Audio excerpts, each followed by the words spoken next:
do what thou wilt shall be the whole of the law. Now, even though this is a very historical promotional card on one of the original boxes of the Thoth Tarot, which was arranged for and published by Ordo Templi Orientis through the labors and efforts of our first caliph, or OHO, outer head of the order, Grady L. McMurtry, way back in the early 70s, 1970s. Even though it's all official and everything else, the capitalization of do what thou wilt shall be the whole of the law is incorrectly printed. The only capitalization should be the D in do and the L in law. And that was a little oversight that made Grady L. McMurtry, or Hymenaeus Alpha, the caliph, very upset and frustrated. But nonetheless, the cards being published signaled a resurrection, if you will, a rebirth of the organization Ordo Templi Orientis in the early 1970s. And as a matter of fact, this card, this very card, is the whole reason I'm into all of this stuff. This was my introduction. This was my pass. This is my ticket. Because when I bought the Thoth Tarot deck, I was already studying the Hermetic sciences and tarot and Rosicrucian-y type stuff. And that Laman right there with the eye in the triangle and the diving dove and the Holy Grail fascinated me. More than that, it enchanted me. Now, I first saw that symbol on a document from another organization, the Rosicrucian Order Amorc, used this little seal, I've mentioned this before, on one of their little pamphlets that outlined the procedure for group meditation for the members, called the Celestial Sanctum. And they actually called it Liber 777 without any explanation of why it was Liber 777 or why they were using this symbol. But when I saw this on this deck of cards, I knew that something very magical was connected to this organization. And I started to do a little homework, and I wrote that address, P.O. Box 2043, Dublin, California. I wrote that address and began the series of communications that would eventually lead to my joining the OTO and then AA on November 15th, 47 years ago yesterday, 1975.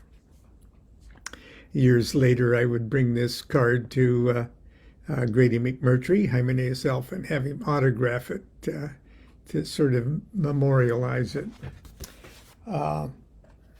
So, in a sense, I am observing or celebrating or observing, or whatever you want to call it, my 47th anniversary in the organization that has been my occult home, if you will, for the last 47 years. Now, 47, Kabbalistically, is a cute number. I decided to look it up today in the real Liber 777 to see what words of Kabbalistic significance 47 represents. And the word in Hebrew for foolish or silly, Aleph, Vav, Yud, Lamed, adds to 47. And I got to admit that when talking about my life in the OTO, looking at it from a very practical point of view, it's all been foolish and silly. And then another word adding to 47 is a weeping, spelled Bet, Kaf, Yud, Yud, Hey. And I must confess, and as you can probably imagine, in 47 years, there was a great deal of weeping involved in being in an organization of this importance and organization of this kind. Then there's the word spelled Bet, Mem, Hey. It's cloud or high place. And a high place, Kabbalistically, biblically, scripturally speaking, is where you put your altar to God.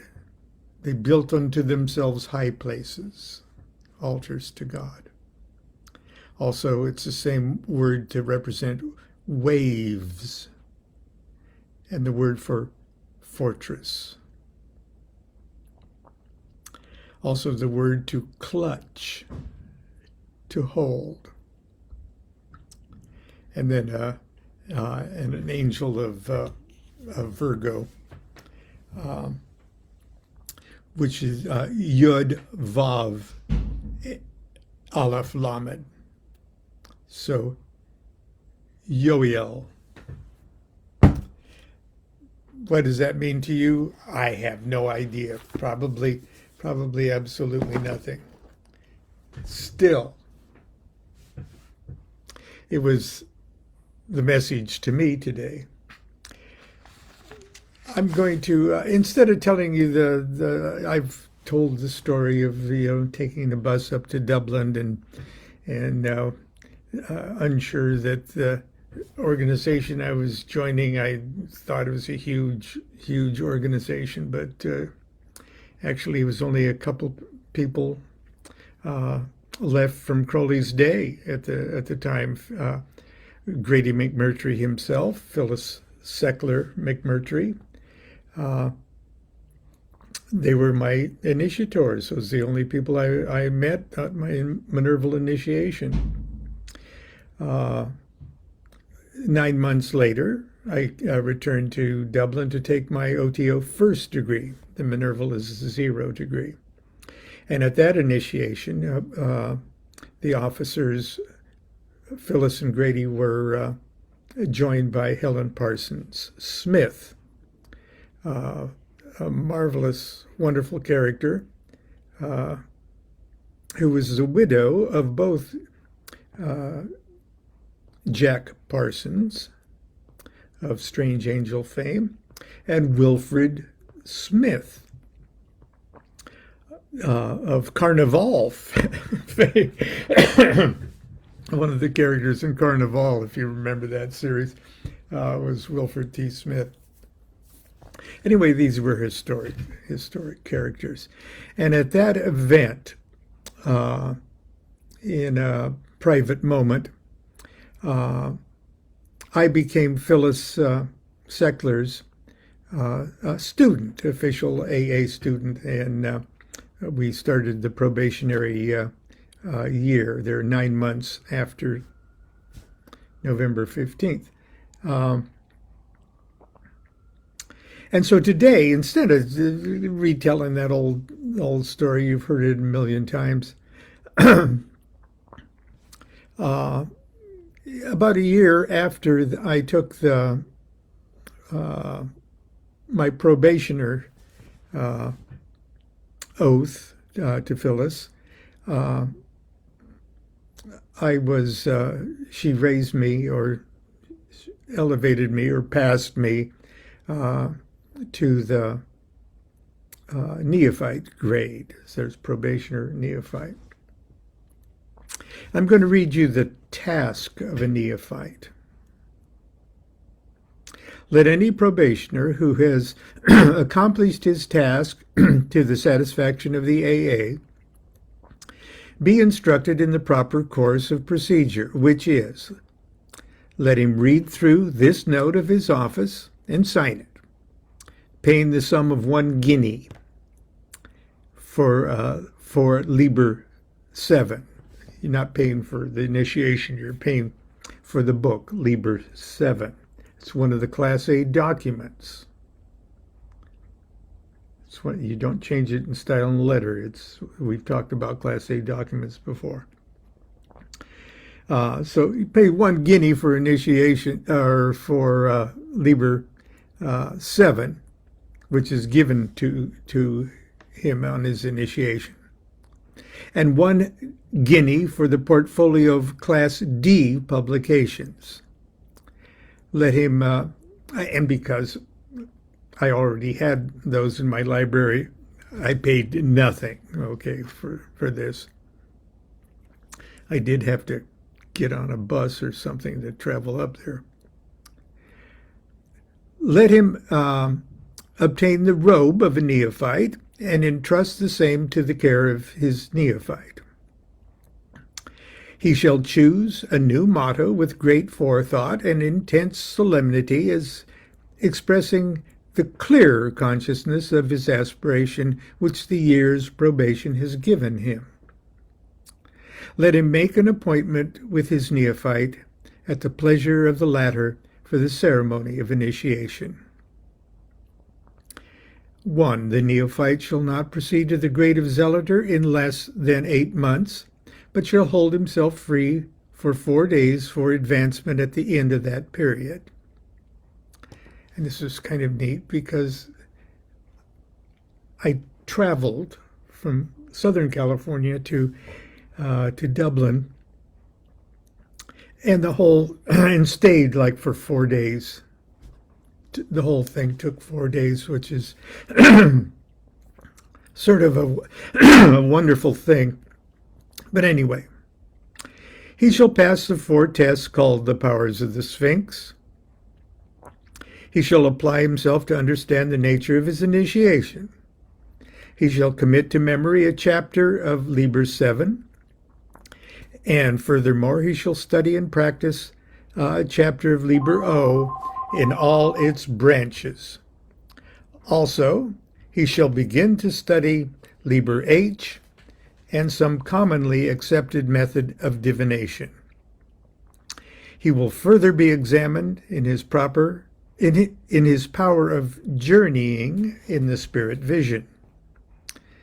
Besides all this, he shall perform any tasks that his zealoter in the name of the AA, or of the AA, and by its authority may see fit to lay upon him.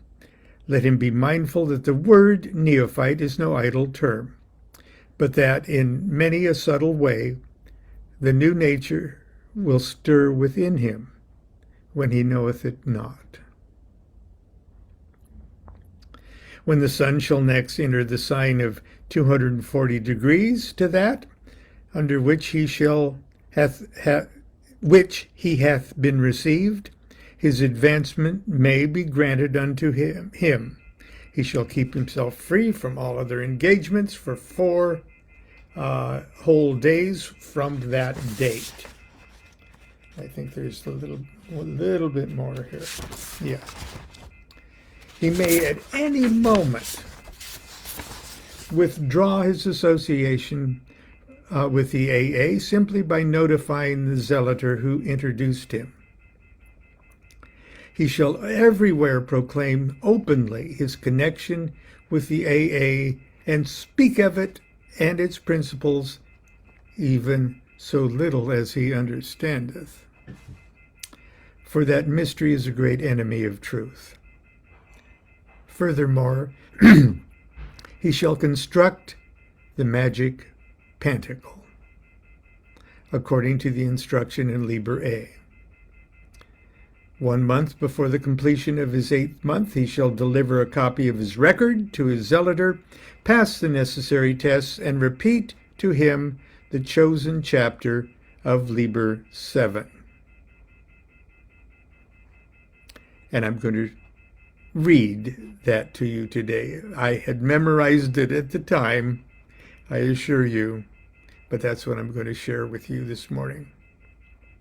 He shall everywhere fortify his body according to the advice of his zealoter, for that the ordeal of advancement is no light one. Thus and not otherwise may he obtain the great reward, yea, may he obtain the great reward. So, let me see who that was. Whoever it was, they disappeared.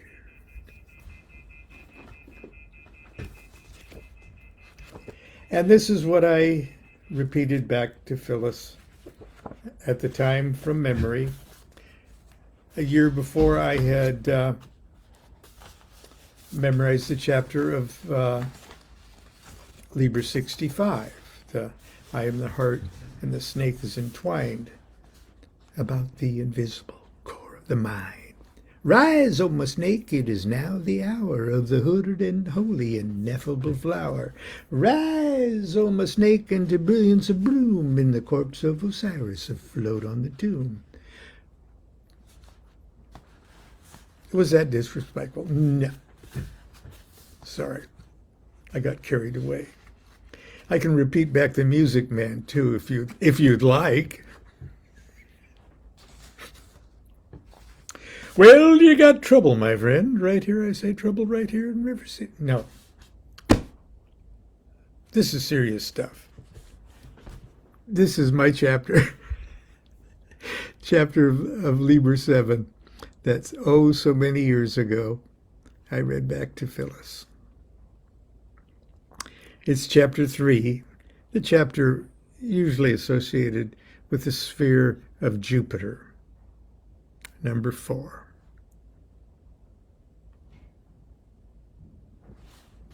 And on the tree of life, 4 is 4 equals 7, or more accurately, 7 equals 4. And today's the 47th year of. What does it all mean? Nothing. I was the priest of Amun-Ra in the temple of Amun-Ra at Thebai. But Bacchus came singing with his troop of vine-clad girls, in dark mantles, and Bacchus in the midst like a faun.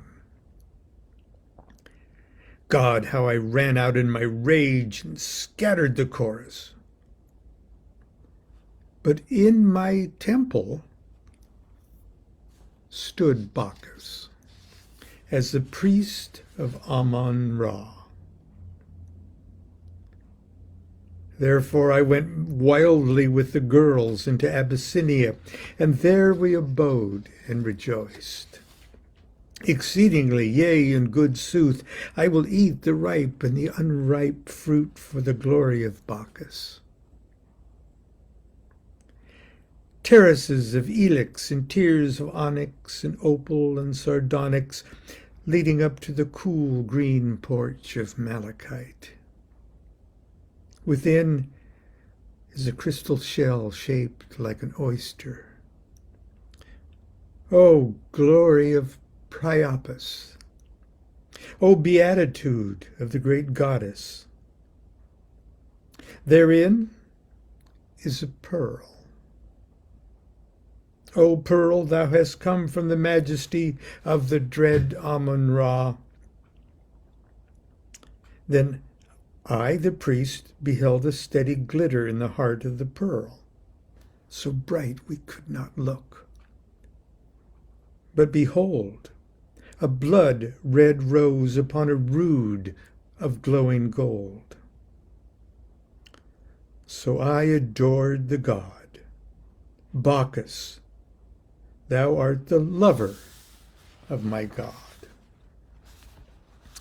I, who was priest of Amun-Ra, who saw the Nile flow by for many moons, for many, many moons, am the young fawn of the grey land. I will set up my dance in your conventicles, and my secret love shall be sweet among you. Thou shalt have a lover among the lords of the grey land. This shall he bring unto thee, without which all is in vain. A man's life spilt for thy love upon mine altars. Amen. Let it be soon, O God, my God. I ache for thee. I wander very lonely among the mad folk in the grey land of desolation. Thou shalt set up the abominable holy one, the holy thing of wickedness. O joy to lay that cornerstone! It shall stand erect upon the high mountain. Only my God shall commune with it. I will build it of a single ruby, and it shall be seen from afar off. Come, let us irritate the vessels of the earth. They shall distill strange wine. It grows under my hand. It shall cover the whole heaven. Thou art behind me. I scream with mad joy. Then said Ithuriel the strong, let us also worship this invisible marvel.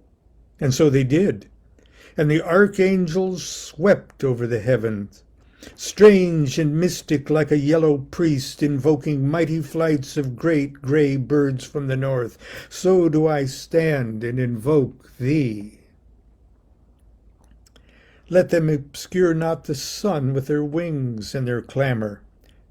Take away form and its following. I am still. Thou art like an offspray among the rice. I am the great red pelican in the sunset waters. I am like a black eunuch, and thou art the scimitar. I smite off the head of the light one, the breaker of bread and salt. Yea, I smite, and the blood makes as it were a sunset on the lapis lazuli of the king's bedchamber. I smite, and the whole world is broken up into a mighty wind, and a voice cries aloud in a tongue that men cannot speak. I know that awful sound of primal joy. Let us follow on the wings of the gale, even unto the holy house of Hathor. Let us offer the 5 jewels of the cow upon her altar. Again, the inhuman voice.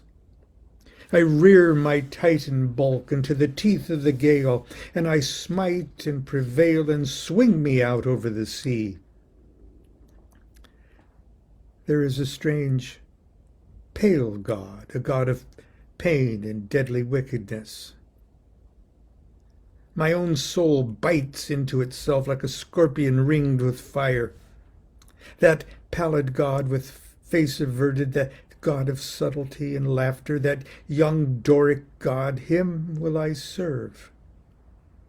For the end thereof is torment and unspeakable. Better the loneliness of the great grey sea. but ill befall the folk of the grey land, my God. Let me smother them with my roses. O thou delicious God's smiles sinister, I pluck thee, O my God, like a purple plum upon a sunny tree. How thou dost melt in my mouth, thou consecrated sugar of the stars. The world is all grey before mine eyne. It is like a worn wineskin. All of the wine of it is on these lips. Thou hast begotten me upon a marble statue, O my God. The body is icy cold with the coldness of a million moons. It is harder than the adamant of eternity. How shall I come forth into the light? Thou art he, O God, my darling, my child, my plaything. Thou art like a cluster of maidens, like a multitude of swans upon the lake. I feel the essence of softness. I am hard and strong and male, but come thou, I shall be soft and weak and feminine. Thou shalt crush me like the winepress of thy love. Thou shalt crush me in the winepress of thy love. My blood shall stain thy fiery feet with litanies of love and anguish. There shall be a new flower in the fields, a new vintage in the vineyards. The bees shall gather new honey. The poets shall sing a new song.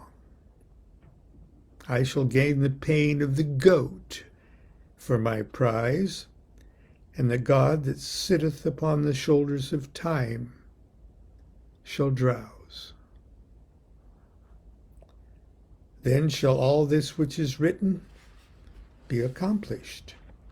Yea, it shall be accomplished. Now, why does the neophyte memorize a chapter of something that is so utterly beyond his or her initiatory grade? Liber VII is the voluntary emancipation of a certain exempt adept. That's number 4 on the tree of life. The exempt adept. It's the cry of the voluntary emancipation of a certain exempt adept from his adeptship. To free oneself voluntarily from being number 4 on the tree of life means only that you cross the abyss to become number 3, the consciousness number 3, Bina, on the tree of life. These, Crowley says, are the birth words of a master of the temple.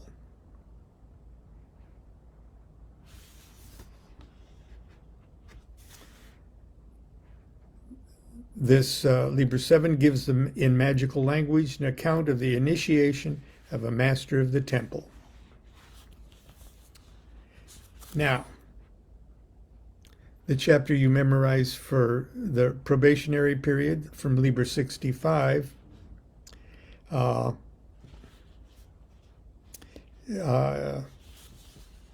is the Adeptus Minor cry, if you will. Why are you memorizing these things early? Because time doesn't exist. At least not the way we think of it. And by memorizing this, at least in the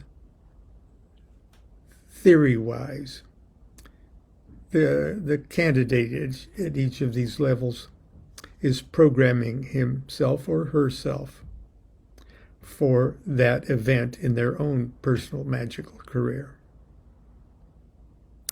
And every time you read these over the years and have that running around in your brain, new meaning, new significance unfolds as you unfold. Anyway, that's my little commemorative words for my 47th anniversary as a OTO initiate. The OTO has grown and grown and changed, and it is still my magical home. So until tomorrow, continue to be good to yourself, be good to each other. Do what thou wilt shall be the whole of the law. Love is the law, love under will.